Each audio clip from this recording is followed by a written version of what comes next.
Hello there. It's been another strange week. It's only Monday. Wasn't going to do one of these this week, but they keep putting stuff on my plate. This is the GSA Way podcast. This is episode 4, Arrested. Emergency lighting off. Fire hazards high. No one to fix. One more to say. It's the GSA way. Home damp and creaky. Hedges overgrown. Money's being wasted.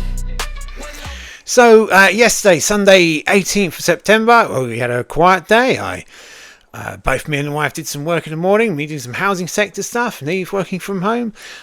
We did some housework, did some washing. I went to Sainsbury's, got some food in, and then we spent the afternoon watching some Yellowstone prequel, whatever. And then, as usually happens on a Sunday, Neve went off to bed and I fell asleep here in front of the television. Only to be very rudely awoken at about 20 past 1 by not 2, not 4, but 6 police officers knocking at my door. 2 remained outside the building, 2 stayed in the corridor, and 2 came into the flat.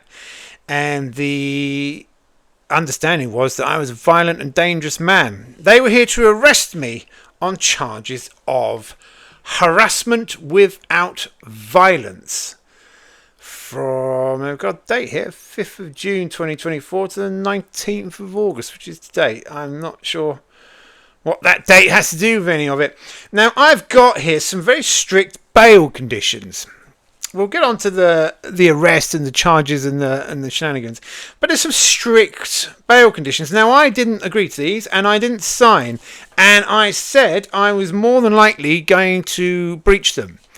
However, having had a bit of breakfast and washed that jail smell out of my hair, I have thought, well, maybe I don't need to breach my bail conditions. I mean, the first one, to not contact directly or indirectly or mention through any forms of social media platforms, vlogs, blogs or podcasts. Well, this is a podcast. It could be a video podcast, which I suppose is a vlog. I'm certainly going to do it online. So the person that I mustn't mention is the person who's alleged that I've been harassing them without violence, even though 6 coppers turned up because he told them I was violent and dangerous. But you know this person anyway.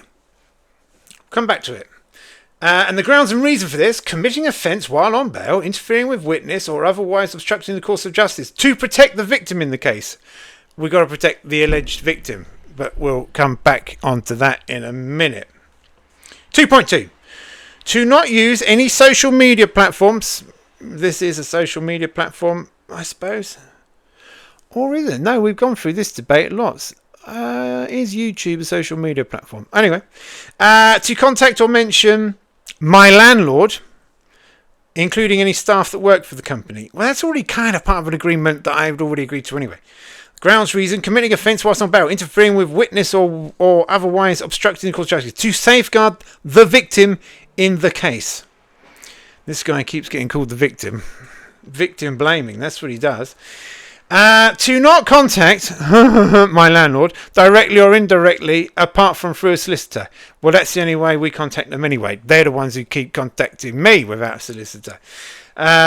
Safeguard the victim in the case again. Now, as I said, I didn't sign to this because I don't agree with it. And I said at the time, I said, look, no disrespect to anyone here. All the police, they were all very lovely, all very friendly, got on very well, as I tend to do, being an interpersonal genius, and being very polite, and being quite funny. We had quite a few laughs. I said, I can't agree to that. I'm not going to agree to that. I've already agreed to some undertakings, which they keep getting dismissed. They said, well, you don't have to agree to it. And I said, well, I'm not signing anything. So I wouldn't sign it, and I didn't agree to it. But if I breach these, I could be put on remand. I could go to prison. Could go back to prison. So I'm going to see if I can do this podcast without breaching them. Because let's be honest now. And part of the reason the court case hasn't gone the way they wanted to is because since I was a young lad, I've known that rules are to be bent. And as long as I don't break them, I'm all right. Now, this started when I was about 12 or 13 in the playground of my secondary school, where we had 8-bit video games. I had an Amstrad CPC 464, and I would buy games from Boots, WH Smiths. It was all sorts of places you could buy them from. You would buy the video games, buy some blank cassettes. I would copy the games onto the cassettes, and then I would sell copies of the game round the playground.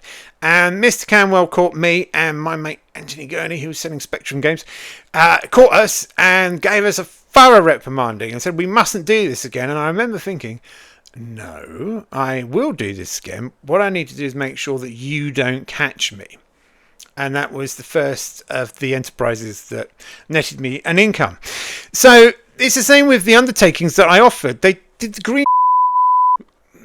I'll censor that bit out. Nearly breached it already. I'll censor that bit out.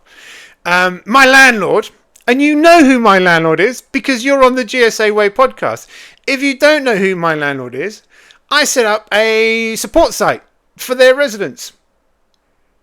But I don't need to mention them because you know who they are. If you don't know who they are, then you need to check out the resident support site that I set up for residents of this landlord.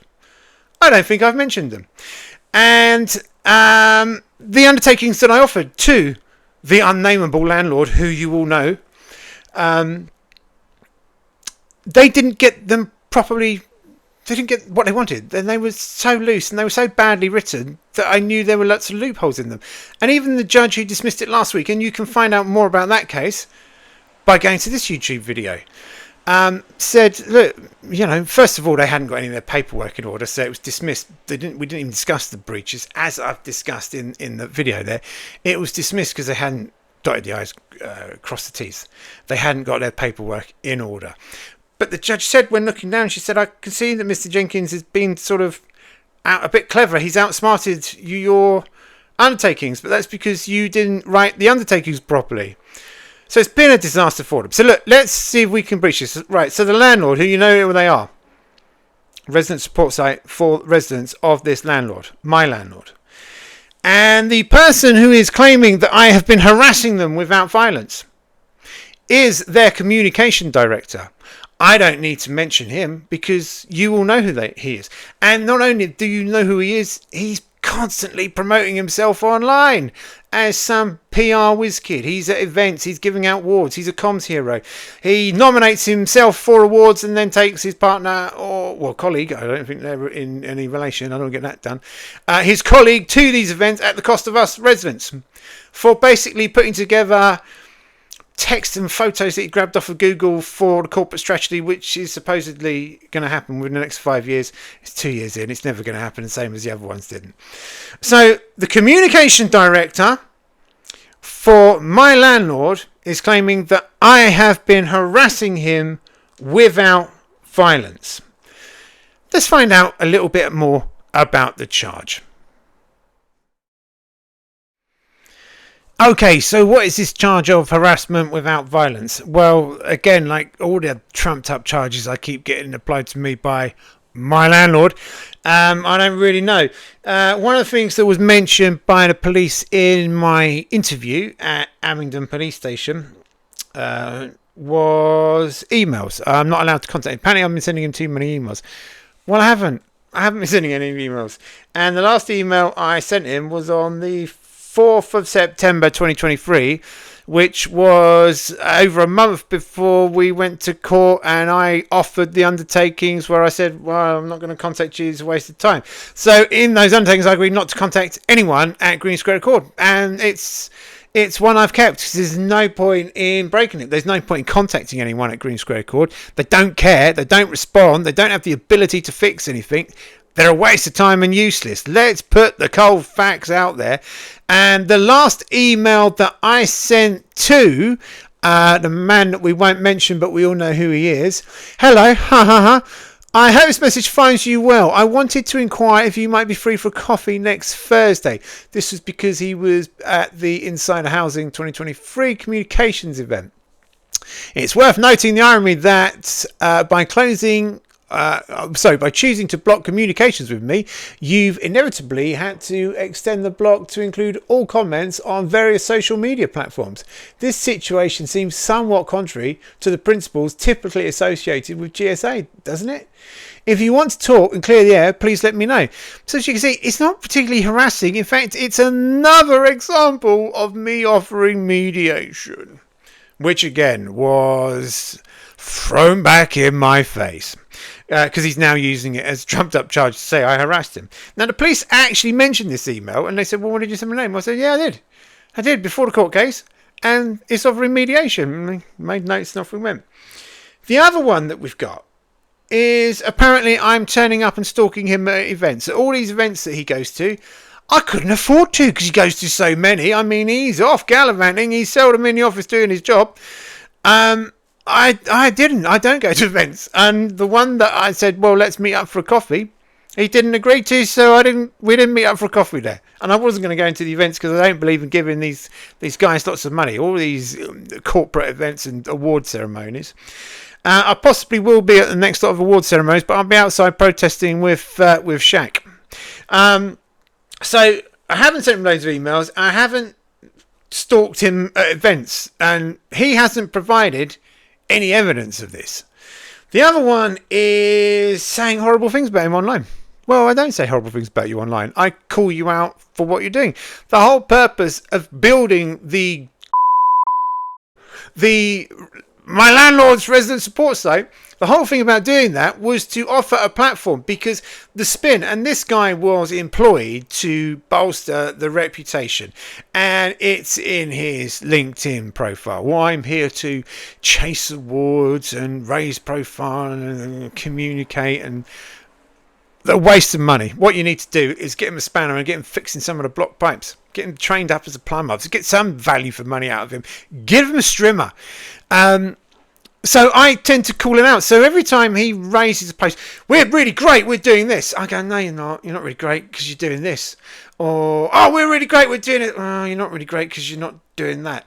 So, let's be honest, he's got his work cut out. He's working for a company that evicts vicars, that has people with children, single mums with children without hot water over the Christmas period, that won't fix windows where it rains inside the property, that can't keep up with grounds maintenance, that is breaking up whole communities.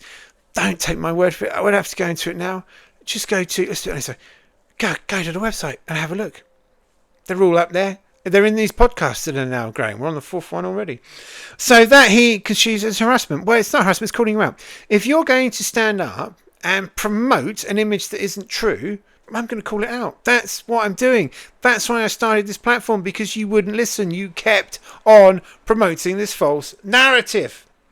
So, and if these dates are anything to go by, 5th of June, so alleged offences perhaps happened between the 5th of June, well, that falls well out of the context of that anyway. All of that stuff that he's put in there falls out of that context. So the only thing he's got is the harassment. Now, the one thing he said was, and this is the policeman reading out his question, so I'm assuming based on a statement that the unmentionable one,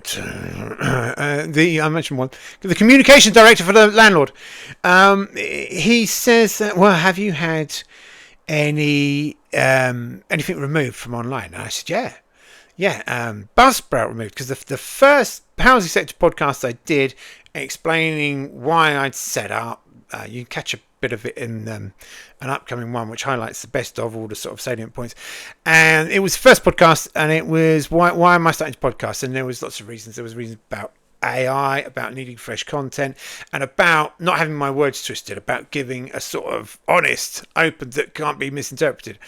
And the main way were the situation.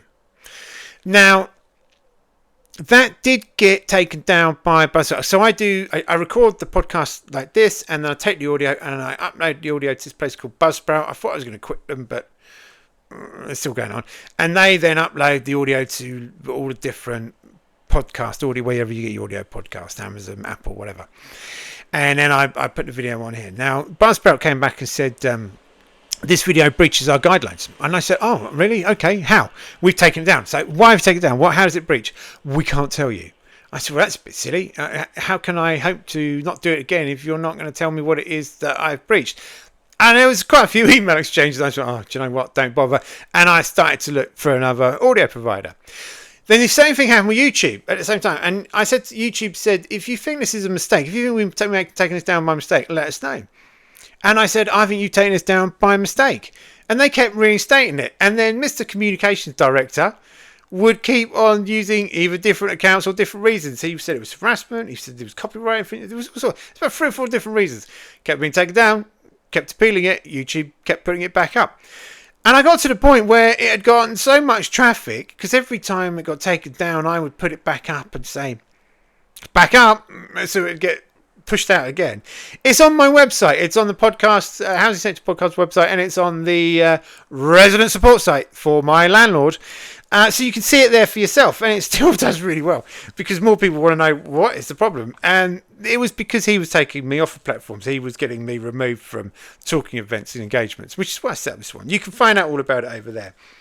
So I think that the emails are out of date. The events that he's saying I'm crashing were never existed anyway, but if they did, they predate anything he's saying here. And horrible things to say. So basically, I uploaded a YouTube video. He didn't like the content. YouTube were happy to run with it. I keep doing these podcasts, so he can't find anything wrong with it. They're not taking them down. I had the court case back on the 6th of July. 6th of August, which again got dismissed. That's the second court case that's been dismissed. They had to pick up all the charges. And now I'm being accused of harassing him without violence. I don't think it stacks up. I also think he's not backed by the landlord. Is he lone wolf in this one? I think he might be. And the reason that I think that is all the other legal action that's been dismissed and cost the landlord a lot of money has been sent by the lawyers for the landlord that we will not mention for fear of going to prison today. They've had these lawyers, and the lawyers have dealt with it all, and lawyers too. So this hasn't been that way. And when I got into the custody desk this morning, whatever it was, about 1:45, I think, after 1:45 by the time I got there, I suppose 2:00 by the time we got in, and the policeman had to read out the charges, and this is where you really sort of find out what you've been woken up for. And he went through, and he didn't mention the organisation. He mentioned the name of the communications director. Okay, so this isn't being backed, perhaps, by... I keep doing the wrong end. It's not being backed by the landlord. I don't think it is. It's not backed by their lawyers. It was all very much about what I had done to the emails I'd sent to this guy, even though they predated a previous court case. All the stuff that I suppose, it was all very him. I'm stalking him at events, which I never go to, and I'm posting YouTube videos, which he doesn't like. It was all very much pointing at him. It wasn't about protecting the landlord, which is what it's been about in the past. The previous court cases have always been about protecting the brand, the reputation of the landlord. This wasn't about that. This is just about their communication director feeling hassled, harassment without violence. So I think he's doing it on his own. I don't think this has got the backing of the landlord. And when I have now obviously uploaded a statement as soon as I got out of the clink, as me and the boys call it, got out of the clink, and I uploaded a statement. And then it's obviously, and I thought it's too early to breach my bail conditions, so I won't mention or name anyone. I'll get that uploaded, so that's out there, and I'll have some breakfast and a shower, and then if we breach them later, then so be it. So I just put up a very generic statement. Everyone knows. I put it up. They all know who it is and what's going on. And who should unblock me from LinkedIn but the CEO?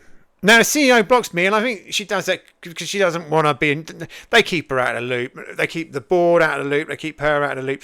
And that's what works for them. That's the whole point of this game court case. Don't block them. Block him. Keep him off. Don't read it. Don't read him. You don't want to know. Don't want to know what's going on. You must deny accountability if you ever get caught out causing death because of black mould or something ghastly. So she's largely unaware of what's going on. However, she's unblocked me today because she's come up as a friend request on LinkedIn. So she has been, and I suspect I'll get the people who viewed your profile later on. But she can certainly see what posts are happening and the posts that are being shared, because there's been a lot of traction, as there all is. Oh, arrest. Oh, blimey, bit of gossip. Let's find out what's going on here. Maybe they have got him carted off to Devil's Island. But I think he's doing this alone. And if he is, then it's gross misconduct, because he is now really damaged, even more than they do themselves, the reputation of this landlord, who is already being called out in recent months. A special investigation by a Housing Ombudsman. A motion has been passed by Wiltshire Council. They have been called out for their lack of funding. They've been called out by the Department of Levelling Up. You know, they are crumbling. They are imploding. And this is just further evidence that they're so far removed from the promoted illusion. The illusion. I can't think of the word because I'm too flummoxed by the whole event. But their mandate of being this great provider, this false front that they put up, I mean, it's just disintegrating. And this guy, the communications director, if he's done this on his own, well, it's just, that's it. That's it. I mean, it's the nail in the coffin, if you ask me. We'll see. I mean, no, Thin Ice, they've always been on thin ice. They keep going. I mean, ever since the CEO took over and a merger happened, I mean, we've been waiting for this implosion, and every day it draws nearer and nearer. But if he has gone on his own, calling out harassment, he has brought even more bad publicity on the very brand that he's trying to protect. Gross misconduct. Get him that strimmer. Get him sorted out. Okay, so look, it's a rough and ready podcast. What do you expect for someone who's just come out of jail? It's a rough and ready podcast, this one. Straight to the point. You know, it's tough. It's tougher than my wife. I mean, she had to go through this. She had to, you know, kiss and hug her husband goodbye as he was carted off by 4 policemen, you know, with 2 waiting outside in case I was violent and disorderly. The police have had to go through this absolute nonsense. I said we've had 3 police cars, 6 coppers. Why? Why waste his public money on stuff that isn't true? Just more made up nonsense that can't be. You're not even providing evidence. The impact on me is, well, you know, actually, I mean, look, it's intimidating, it's supposed to be. You don't want to be dragged, you don't want to be woken up, you know, arrested at 1:30 in the morning, taken to Abingdon police station, put in a cell, searched. They've got my fingers and thumbs on their computer. The DNA's been taken, photographs. It's all rather degrading. I must say the police were fantastic and supportive. They were really great. I've always be polite. Look, if you ever find yourself in that situation, always be polite. They will get you through far much quicker than if you sit there and argue and call them all names and spit and scratch. Just play, as my nanny said, be polite. Always be polite and gentlemanly, and it is a lot easier. And it really was. I mean, I was home by about 7:30, 7:15. I had a lawyer, so I said, no, I want a lawyer in there with me. He's given me some great advice. I'll be contacting him later. They have still got my phone, so I'm without a phone, like some, you can't say this on YouTube without getting cancelled. Some, you know what I mean? They've taken my phone. So my parents, who are elderly, that's right, Mum, you're elderly. My elderly parents, I count on it for work. Money comes in, jobs, so I need to be able to respond to work. I do all my online banking on my phone. I use it to pay. This is my credit card. I can use the watch, I guess, but it's not linked to my phone. It's just a boring digital watch. The sat-nav, music. I mean, you don't realise how much of our life is tied up in this thing. And the reason that I said, well, why do you need my phone? Oh, well, I might have to do an investigation. But this guy, the victim, he's the one that should be providing you all the emails. How are you going to find emails that I've not written and not sent? How are you going to find evidence of me not going to events on my phone? And anything that he says I've published online is published online, is already online. So there's no reason to keep my phone. I have reached out to try and get some legal support on that one. I've been getting loads of messages. It's been really great. From the moment I left, my wife, I'm part of several support groups for other residents and resident groups and whatnot. My wife was straight on the messaging app, letting people know what's happened, and the response has been brilliant. I say Twitter and LinkedIn have taken off today, as is the previous video has gone mad. Stats have just gone through the roof. Thank you. So everything happened as it should happen. Everything was in place. It's something me and my wife have already discussed, because it's something that we've expected to come. And as I said at the end of the last podcast, I'm happy to go to prison for this. If this needs to be the attention, if this needs to generate attention by me sitting in prison for standing up for residents' rights, then I'll do it. We didn't expect it would happen quite so quick, if I'm honest. And I certainly didn't expect the police knocking on my door at 1:30 in the morning. I mean, on a Sunday morning. I don't know. I'm getting lots of messages from that. Lots of people saying you can contact this person for this. You should get this. You know, they didn't have a warrant for this. It's harassment. It's this. It's that. There's lots of options I can do. I'm going to be honest with you. It's still sinking in. I wanted to get this podcast up and out because I wanted to keep going while it's still hot. Let's get it out there. Let's say it for what it is. And I think I've done it without breaching my bail conditions. So I might still be out of prison by the next week. But I want to do this. So tomorrow, over the next week, we'll start thinking about what we can do to respond. And I think if Mr. Communications Director has done this on his own and he hasn't provided any evidence, maybe there's a case for me saying he's harassing me without violence. Who knows? Stay updated. Thank you for all the support. Please keep it coming. This is Ben, prison number 1707866, free at last.